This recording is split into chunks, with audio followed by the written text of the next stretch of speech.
السلام علیکم ورحمۃ اللہ وبرکاتہ۔ سامعین حضرات، جمعہ 8 ربیع الاول مطابق 15 اکتوبر 2021 کے عربی خطبے کا اردو ترجمہ آپ سننے جا رہے ہیں۔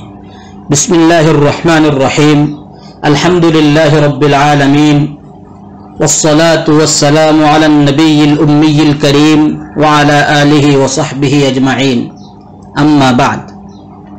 برادران اسلام و بزرگان محترم، اللہ تعالیٰ نے اپنے پیارے حبیب محمد عربی صلی اللہ علیہ وسلم کو سارے جہاں والوں کے لیے سراپا رحمت بنا کر مبعوث فرمایا ہے۔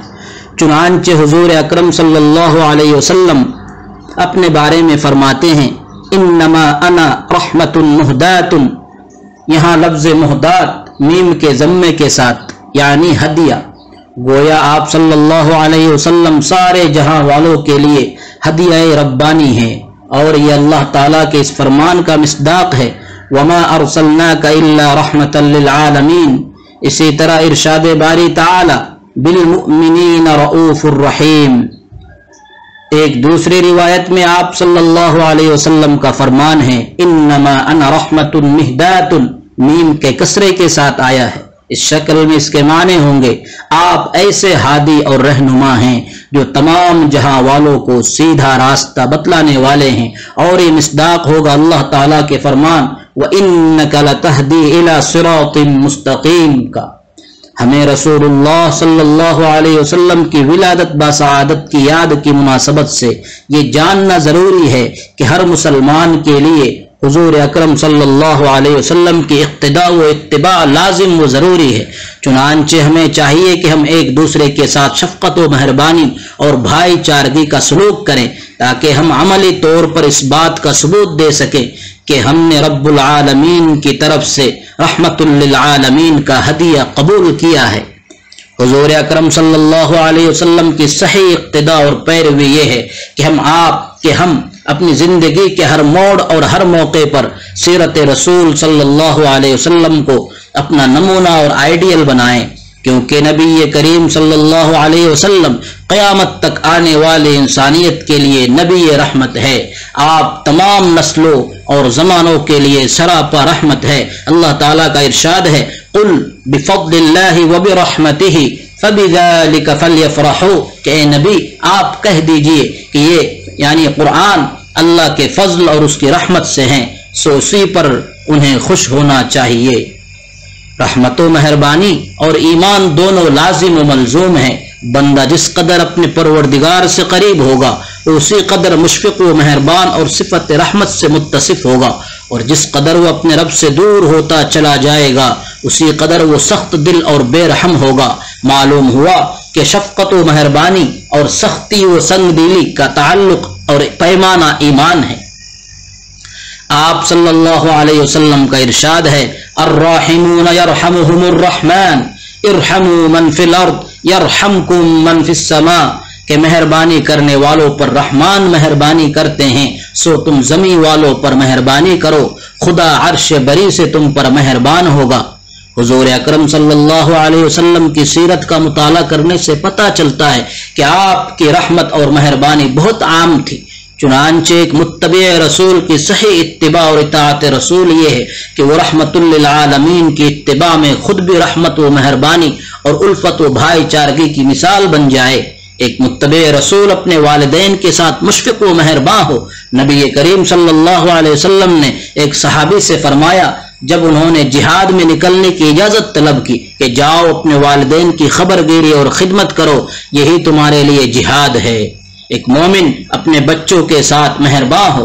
حضور اکرم صلی اللہ علیہ وسلم نماز کے دوران جب بچوں کی رونے کی آواز سنتے تو آپ نماز ہلکی پڑھاتے کہ کہیں بچے کی ماں کو پریشانی کا سامنا نہ کرنا پڑے۔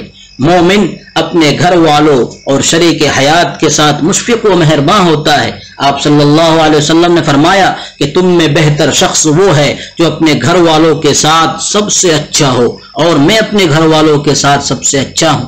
مومن اپنے پڑوسیوں کے ساتھ شفقت و مہربانی کا برتاؤ کرے۔ چنانچہ حضور اکرم صلی اللہ علیہ وسلم کا ارشاد ہے کہ حضرت جبریل مجھے پڑوسی کے بارے میں اس قدر تاکید فرماتے رہیں کہ مجھے یہ گمان ہو چلا کہ کہیں پڑوسی کو وارث نہ بنا دیا جائے۔ اسی طرح ایک مومن یتیموں، بیواؤں اور غرباء و مساکین کے ساتھ مہربان ہو۔ آپ صلی اللہ علیہ وسلم کا ارشاد ہے کہ میں اور یتیم کی کفالت کرنے والا بروز قیامت اس طرح ہوں گے، اور آپ نے 2 انگلیوں شہادت اور بیچ والی انگلی سے اشارہ فرمایا، یعنی آپ نے حد درجہ قرب کو بتلایا۔ اسی طرح آپ کا فرمان ہے کہ کسی بیوہ اور نادار شخص کی مدد کرنے والا راہ خدا میں جہاد کرنے والے کی طرح ہے۔ رحمت للعالمین صلی اللہ تعالی علیہ وسلم کی رحمت کا ظہور معاملات کے اندر بھی واضح طور پر دیکھنے کو ملتا ہے۔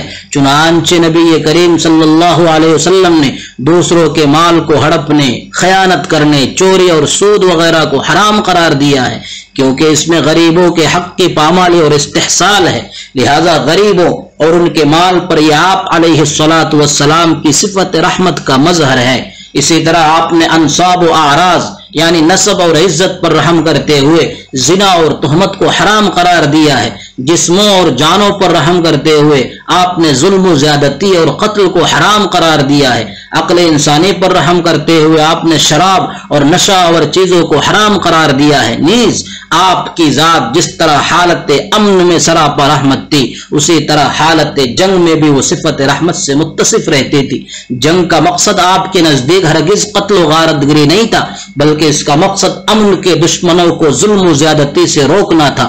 اگر آپ اسلامی جنگ اور نام نہاد تہذیب کے علم بردار اور حقوق انسانی کے جھوٹے دعوے داروں کی جنگوں کا موازنہ کریں گے تو پتہ چلے گا کہ ان جھوٹے دعوے داروں نے اپنی جنگوں میں بوڑھوں، بچوں، عورتوں اور دینی و ملی شخصیات کی کچھ بھی پرواہ نہیں کی۔ انہوں نے مریضوں سے پر ہسپتال کو منہدم کر دیا، کھیتوں، فصلوں اور جانوروں کو تباہ و برباد کر دیا۔ اس وحشیانہ تہذیب کی درندگی کی ایک بڑی مثال یہ ہے کہ پہلی جنگ عظیم میں 1,90,00,000 لوگوں کی جانیں چلی گئی، جن میں سے تقریباً آدھے لوگ شہری تھے، یعنی جنگجو سپاہی نہیں تھے۔ اسی طرح دوسری جنگ عظیم میں 65 ملین یعنی 6.5 کروڑ جانوں کی بھینٹ چڑھ گئی، جبکہ نبی کریم صلی اللہ تعالی علیہ وسلم کی 10 سالہ مدنی زندگی کے تمام غزوات کا جائزہ لینے سے پتہ چلتا ہے کہ اس مدت میں فریقین میں سے صرف 1018 افراد ہی جاں بحق ہوئے، اور یہ سب کے سب سپاہی تھے، کوئی بھی عام شہری نہیں تھا، اور نہ ہی اس میں عورتیں اور بچے تھے۔ ان تمام باتوں کے باوجود رحمت للعالمین صلی اللہ علیہ وسلم نے ایک بے مثال معاشرے کی بنیاد رکھ دی اور اعمال و عقائد کی اصلاح فرما کر ان عربوں کو دنیا کی ایک زندہ و جاوید قوم بنا دیا۔ معزز سامعین، دونوں طرح کی صورتحال کو سامنے رکھ کر موازنہ کریں اور غور فرمائیں کہ نبی رحمت صلی اللہ علیہ وسلم حالات امن و جنگ میں کس قدر صفت رحمت سے متصف تھے۔ سچ فرمایا رب العالمین نے، وَمَا أَرْسَلْنَاكَ إِلَّا رَحْمَةً لِلْعَالَمِينَ، کہ ہم نے آپ کو تمام جہاں والوں کے لیے سراپا رحمت بنا کر مبعوث کیا ہے۔